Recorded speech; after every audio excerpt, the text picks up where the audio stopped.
Tuesday was death day. That was the date. That was the day we were going to kill him. And there was no changing their minds. It didn't matter that he opened his eyes. It didn't matter that the doctors were saying, we need to stop and evaluate this. We don't understand what's going on. Plus, the doctors had looked at his stats, and his liver enzymes were up, and his kidney enzymes were up. Everything started to look like it was normalizing.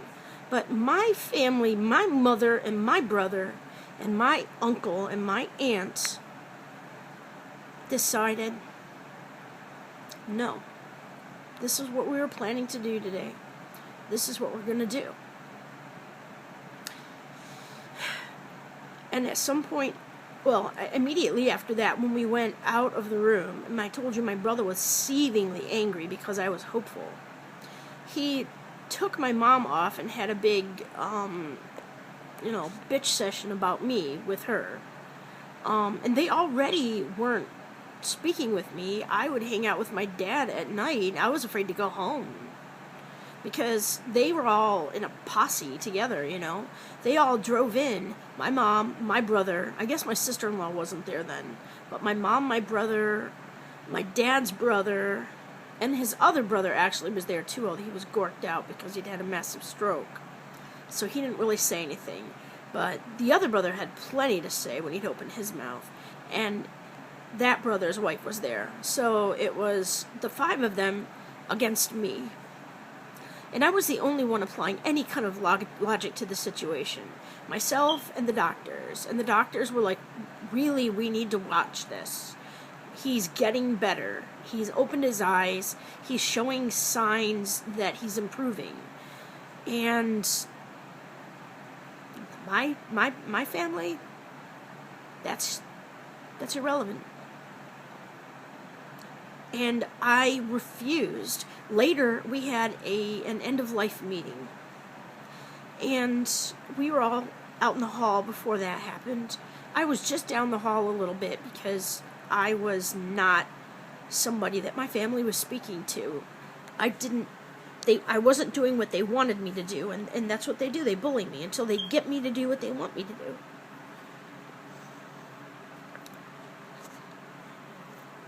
So I was just around the corner, and I had called a friend of mine, and he was consoling me.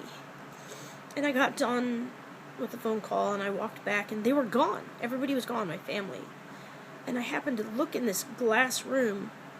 They all had gone into this room and were having the end-of-life meeting for my dad, having the end-of-life meeting without me, and not one of them even came to get me. The 20 steps down the hall, right there around the corner. Not one of them bothered to come get me. They had already decided that they were going to pull the plug.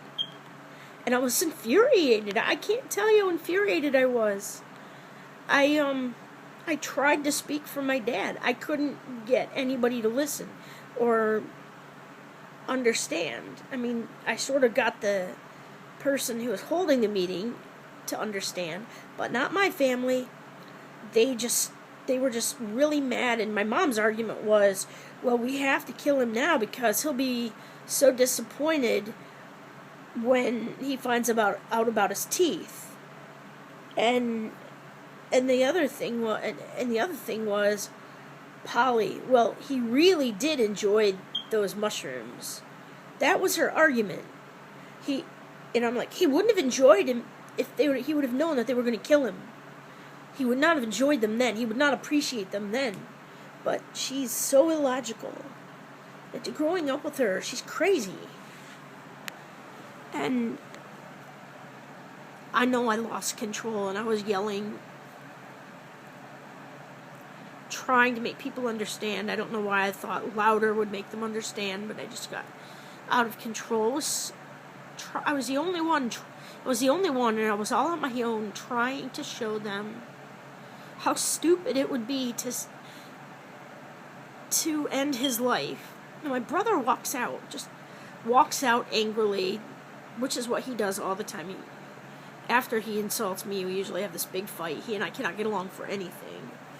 But then he walks out, and he acts like a victim. And immediately after he walked out, then my Uncle Dave did exactly the same thing. And nobody would listen to me. I, they didn't agree, and they weren't going to no matter what I said. They left because they were furious with me. They all traveled around in a pod together. And they didn't care where I was. They didn't care that I didn't come home at night. I just stayed at the hospital with the only member of the family,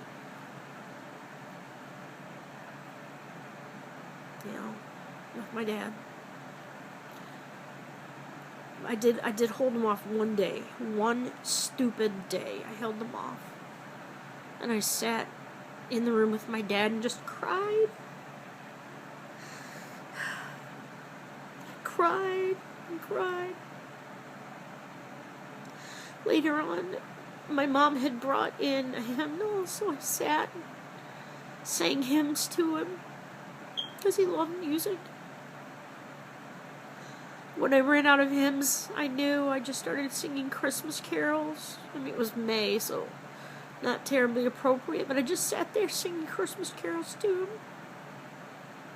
in the middle of the night.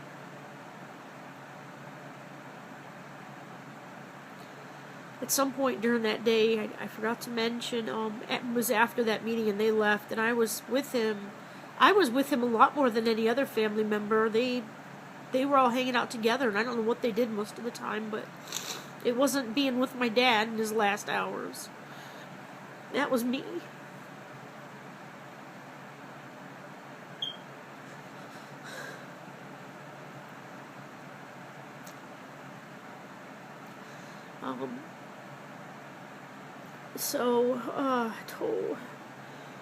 I don't know, I just, was sitting in there with him, and it wasn't nighttime yet. They'd left, so I went and sat in there. I pulled up a chair on one side of my dad's bed and got myself positioned comfortably, and then I looked up at him. He was looking right into my eyes. His eyes had never been that blue before. He just looked in my eyes. And then they came and they rolled him. He was still on, artificial respiration then. And they rolled him and then asked me to move to the other side of the bed. So I did. And got situated again and looked up again, and he had found me then again and was looking into my eyes again. And all the stuff I ever thought that I would have done if I had somebody in a coma, all that stuff you think you would do, trying to get them out of it, trying to say, come on, Dad, come on, all that stuff. I don't know that I did any of it, or very little of it. I don't know why. I know not to trust doctors, not exclusively for sure. I don't know. What happened? I don't know why I didn't do the things I thought I would do. But I was devastated. I was just bullied again. And I found out from my mom later that she was getting bullied because my uncle, who came, just wanted us to get my dad's death over with so that they could get back to Illinois. Because they never like to go anyplace for long. They'll plan a whole trip and then go and be there 2 days, It's kind of a waste of time in my opinion, but I was very unhappy that they came at all when I saw how they treated me and when I saw how they treated my dad. But they were putting pressure on my mom that we had to get his death over with so that they could be there, be for the funeral, and then get home and get back to their lives. And even though I didn't hear them saying that, it was obvious to me that they were bullying me too, because they were all traveling around in this really angry pack, And my brother was the most angry at me. But my brother has always been able to bully me and get whatever he wanted from me, and he got it then too. Because I stayed there again all night with my dad, or most all night. And at one point, it just looked like he was having a hard time breathing, a really hard time breathing. And I look at that now and I think, well, he probably just needed more Demerol or whatever it was they were putting into his tube to calm him down. He was having a real hard time breathing. It was so hard to see him like that. And I think I just couldn't handle the pressure that the rest of my family was giving me, telling me that I was doing the wrong thing, that I was doing wrong by my dad, telling me that they had his best interests at heart and that I didn't, and telling me that I was wrong and I was making him suffer.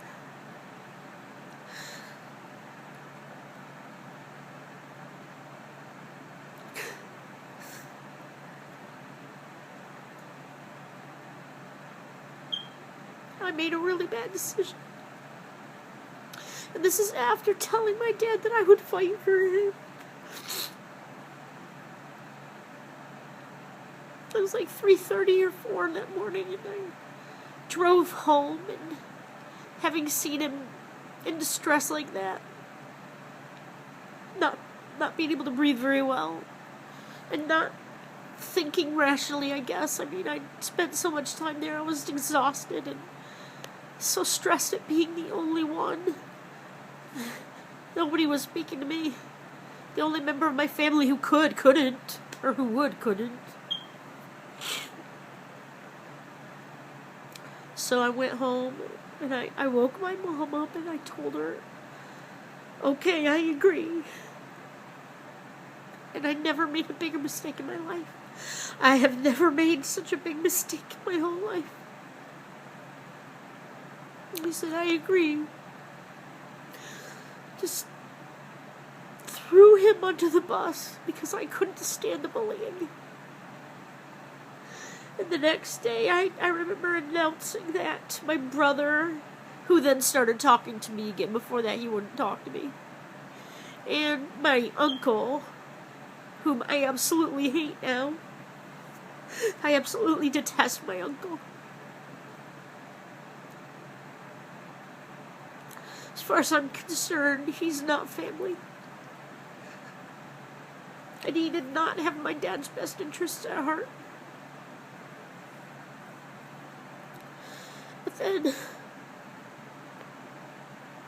so anyway, we went in there, and against the recommendations of the doctor, after we had this wonderful, after we had this wonderful breakfast at Cracker Barrel, where everybody was just laughing jovially like we were going to the park afterward. And I just sat there, knowing that I had made a mistake,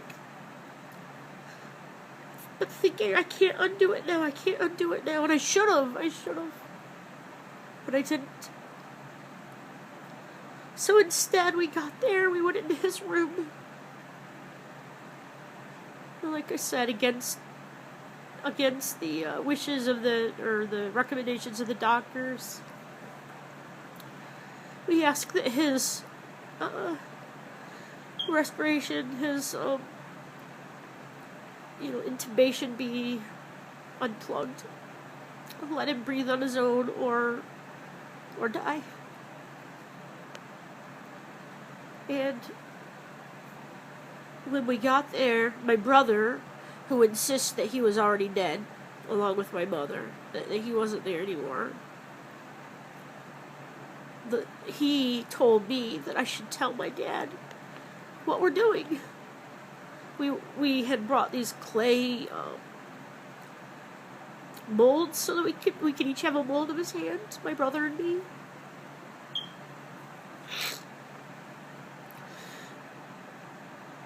They didn't work out very well. We didn't do a very good job, but we pressed his hand into the clay so that we each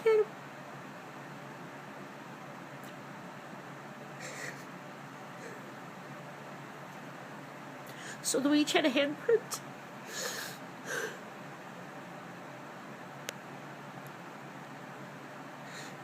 told my dad that we were disconnecting.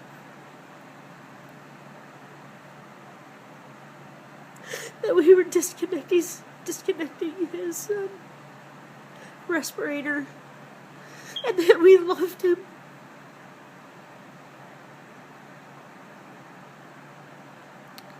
And I remember saying to him, Dad, I love you.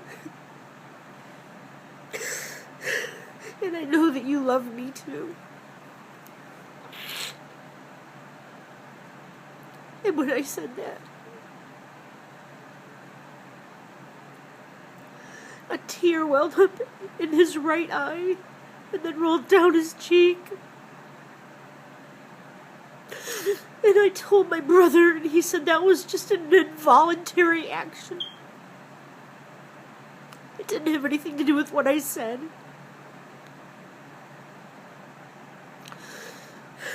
To this day, I don't believe that that's true.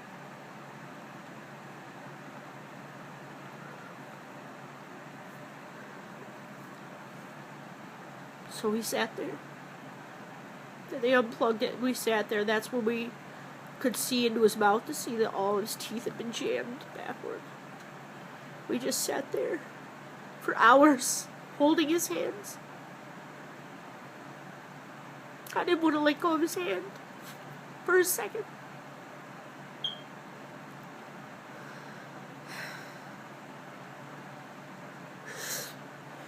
Finally, it had been hours. His stats were not dropping. And the nurse came in and said, you guys should probably go home. I mean, they can hold on for weeks, days, weeks before they actually succumb to the, the respirator being off. And, so we left, but of course I didn't go with my mom and my brother. I wasn't allowed to hang out with them. I wouldn't want to. And I guess they stayed in the hospital because they went down to the cafeteria, and I left. I thought everybody was leaving. And I had bell choir rehearsal that night, which I wasn't going to go to, but then I thought, maybe I'll just get my mind off of things. And then if something does happen, at least I'm still here in Traverse City. I can go right back to the hospital. Except that I forgot to turn on my phone. I forgot to turn my phone back on after I left the hospital. And it wasn't long after I got to the church and was rehearsing in bell choir that a friend of ours came running in and told me I needed to go back to the hospital. And he took me there, and he drove like a sloth the whole time. I just wanted to scream. And then I got in the elevator, trying to go up, and somebody wanted to go down. I had to wait to go down before I could go back up. And by the time I got to the floor where my dad's room was, my brother was already outside bawling. And I knew that my dad was dead.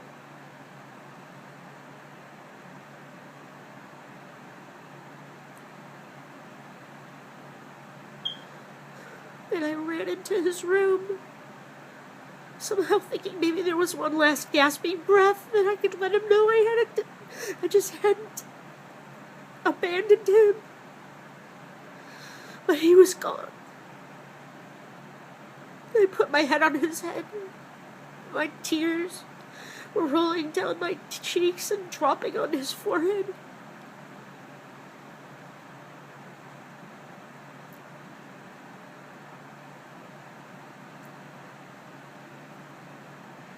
And that's it. He was gone.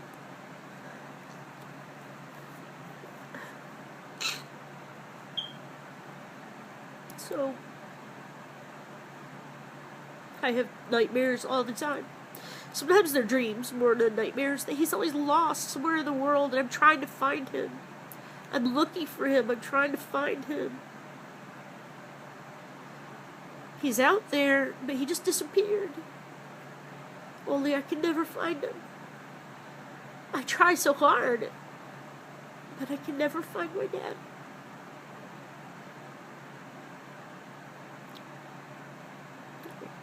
I guess that's all I really feel like talking about it. There's more, but that's a clean ending for that part. It's just something that haunts me all the time. And it's a really, really bad choice I made. Hopefully, maybe this will keep somebody else from making a choice that they can't. You can't go back and change it. You need to be absolutely sure. Better safe than sorry, always. And if something changes, you need to adapt to it.